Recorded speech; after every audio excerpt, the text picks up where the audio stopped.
Hi everyone, it's Alex from Risk Academy, and this is the final fifth video in the 5-video series talking about Devil's Advocate, which I personally feel is the future role of all risk managers, all good risk managers in non-financial companies.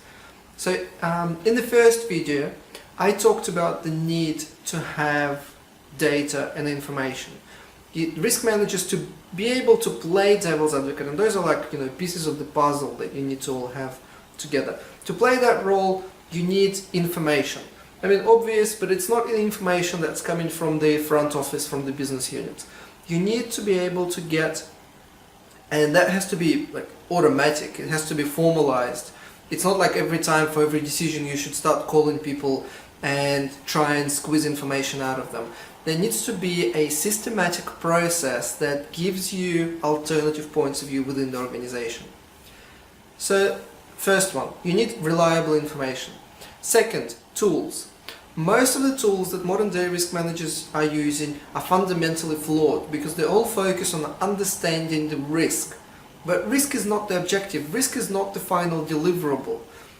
We need to switch to tools that don't talk about risks, they don't calculate risk levels.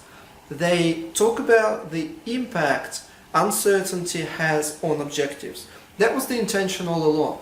So instead of talking about risks being high, low, million or 5 million, start talking about, well, how does that uncertainty affect our NPVs, budgets, cost forecasts, schedules, programs, plans, and so on. And there are tools like that. In the second video I've talked about that. Third one, I talked about the competencies. So to be able to fulfill that, in the third video I talked about competencies, to be able to fulfill that, risk managers really need different set of competencies. You need very good understanding within the team of financial modeling, corporate finance, statistics. You also need good understanding of psychology, cognitive biases, and you need good understanding of the trends and standards in risk management, as well as the most important one, understanding the nature of the business. In the fourth one, which is really the most important one, I talked about the need to test and understand what's the appetite for changes.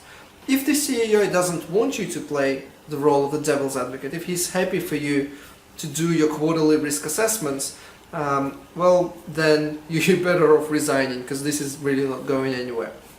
So you need to have that honest conversation with some key decision makers, not being naive and understanding very clearly that most people will be violently against this because they've got something to hide and because they don't want extra alternatives to be discussed. But the CEO theoretically should be interested enough to give you an opportunity.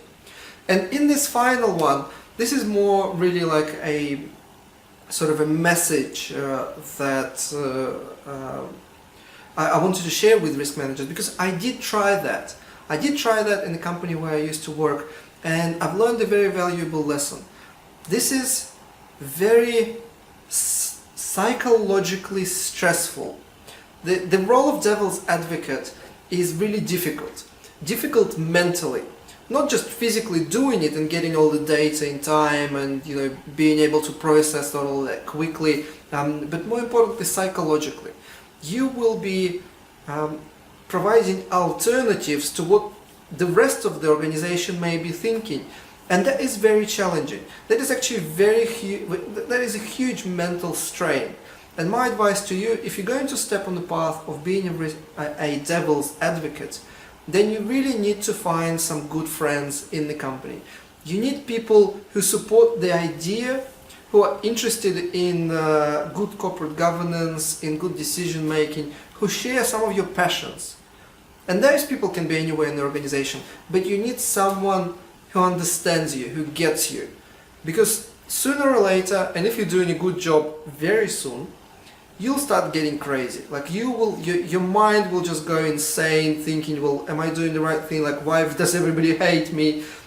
It's a huge challenge.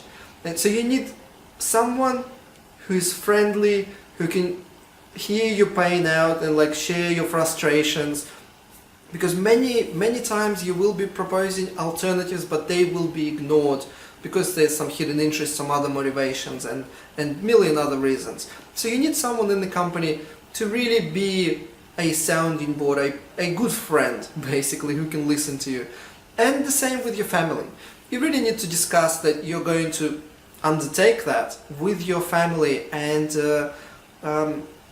spend quality time going home and really sort of decompress after a day's work. Because if you're doing your job properly, it will be very, very stressful, but so rewarding. So I wish you luck in this journey. I'm interested in hearing your thoughts. You've now seen all 5 videos. Do write underneath this video.